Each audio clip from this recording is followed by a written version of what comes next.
İnsanoğlu yaratılış gereği geçimini sürdürebilmesi için her zaman çalışmaya ihtiyaç duyan bir varlıktır. Tabi bu çalışmalarını sürdürürken belli prensipler dahilinde yapması gerekir.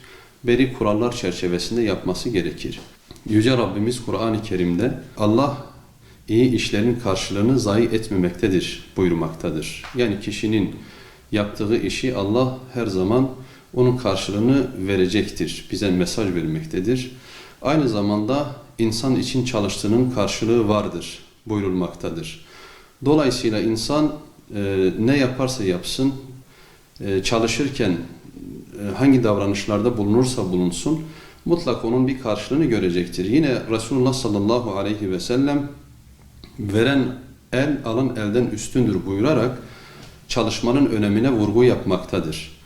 Aynı şekilde insanlardan bir şeyler talep eden bir kişiye Resulullah sallallahu aleyhi ve sellemin gidip çalışmasını, böylelikle geçimini temin etmesini emretmesi de yine Resulullah'ın insanların çalışması gerektiğini ve çalışmanın önemine vurgu yaptığı diğer bir husustur.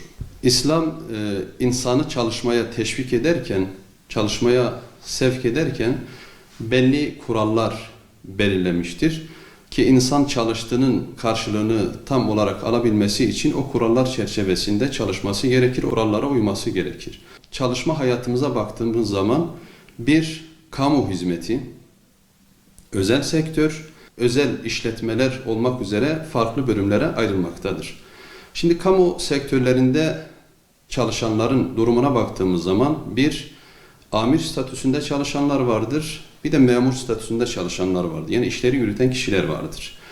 Amir statüsünde çalışanlar ve memur statüsünde çalışanlar ve özel sektörde çalışanlar, işveren ve iş alanlar, işte çalışanlar veya kendi özel şirketlerini, kendi özel işletmelerini işleten kişilerin uyması gereken belli kurallar vardır ve İslamiyet de bu kuralların çerçevesini belirlemiş, ona göre davranılmasını emretmiştir. Öncelikle burada gözetilmesi gereken İslamiyet'in özellikle hassasiyetle üzerinde durduğu durumlardan bir tanesi adaletli, haksızlık ve zulüm yapmamak suretiyle çalışmayı sürdürmektir.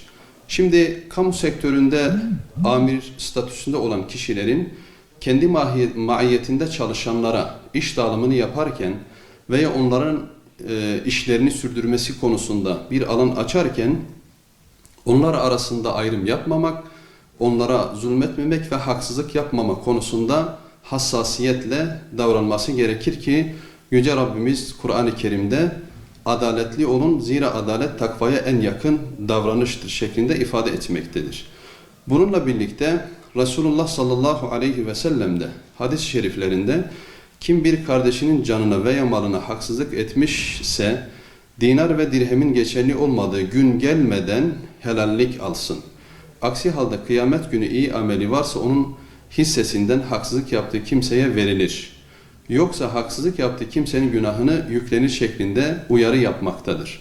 Dolayısıyla iş veren, işe amilik yapan kişinin adaletli olması gerekir. Aynı şekilde özel sektörde de iş veren kişilerin de çalıştırdığı kişilere karşı adaletli ve merhametli olması gerekir. İslamiyet'in özellikle hassasiyetle üzerinde durduğu şey iş hayatında, çalışma hayatında dürüstlük ve güvenilirlik konusudur.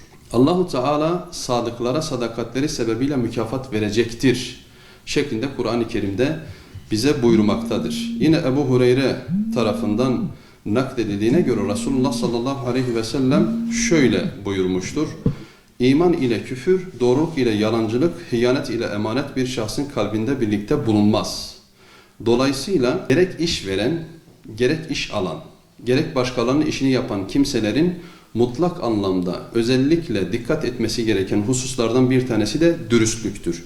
Yani çalışan bir şahsın yapacağı işi dürüst bir şekilde, ihlaslı bir şekilde, kendi işiymiş gibi yapacak bir şekilde yapması gerekir. Aksi halde bu işi dürüst bir şekilde yapmadığı durumda elde edeceği kazanca haram bulaşır. Bu da İslamiyet'te yasaklanan bir durumdur. Başka bir husus da aldatmamak konusunda ne yapacağız? Hassasiyetle dikkat edeceğiz. Çünkü Resulullah sallallahu aleyhi ve sellem pazar yerinde gezerken teftiş ettiği esnada buğday satan bir satıcının yanına yaklaşıp da buğdayın altını kontrol ettiğinde ıslak olduğunu görmüştür.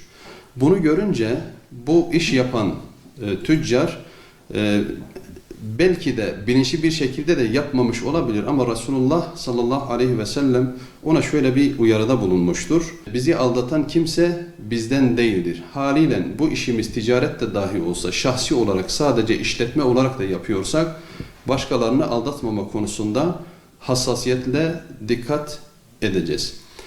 Şimdi özellikle kamu sektörlerinde veya özel işlerde bize ayrılan belli süreler, bize verilen belli işler vardır. Bize ayrılan belli sürelerden kısıp o belli sürelerde işimizi tamamlamazsak veya mesai başlangıcı veya çıkışlarına dikkat etmeyip velev ki birkaç dakika bile olsa geç gitmek veya birkaç dakika olsa da erken ayrılmak veya özel sektörde çalıştığımız durumlarda bize ayrılan işi yapmayıp farklı şeylerde biz eğer zamanı harcarsak bu da İslamiyet'te yasaklanan bir şeydir. Haliyle bu çalışma kapsamında alacağımız o ücrete haram bulaşmış olur. Ve son olarak yapacağımız işte veya ticaret hayatımızda da kara borsacılık ve ihtikardan kaçınmamız gereken önemli bir husustur ki Resulullah sallallahu aleyhi ve sellem kara borsa yapan içinde kötü bir kul tabirini kullanmıştır. Haliyle Müslüman olan bir kimse veya insan olan bir kimse iş hayatında gerek işveren olsun, gerek iş alan olsun, özel işletme olsun, yapacağı her işte kendi inanç değerlerine hassasiyetle dikkat etmesi gerekir. Başkalarına zarar verecek şeylerden kaçınarak o doğrultuda işini sürdürmesi gerekir. Haliyle Resulullah sallallahu aleyhi ve sellem de dürüst ticaret yapan, dürüst çalışan kişilere özellikle vurgu yapmıştır. Dürüst çalışma konusunda hassasiyetle uyarılarda bulunmuştur. Ve bunu da bilelim ki dürüst çalışan kişiler, dürüst işini yapan kişiler, işine önem gösteren kişiler ahirette de şehitlerle ve sıddıklarla birlikte olacağını unutmayalım. Ve ahiru davana enilhamdülillahi rabbil alemin.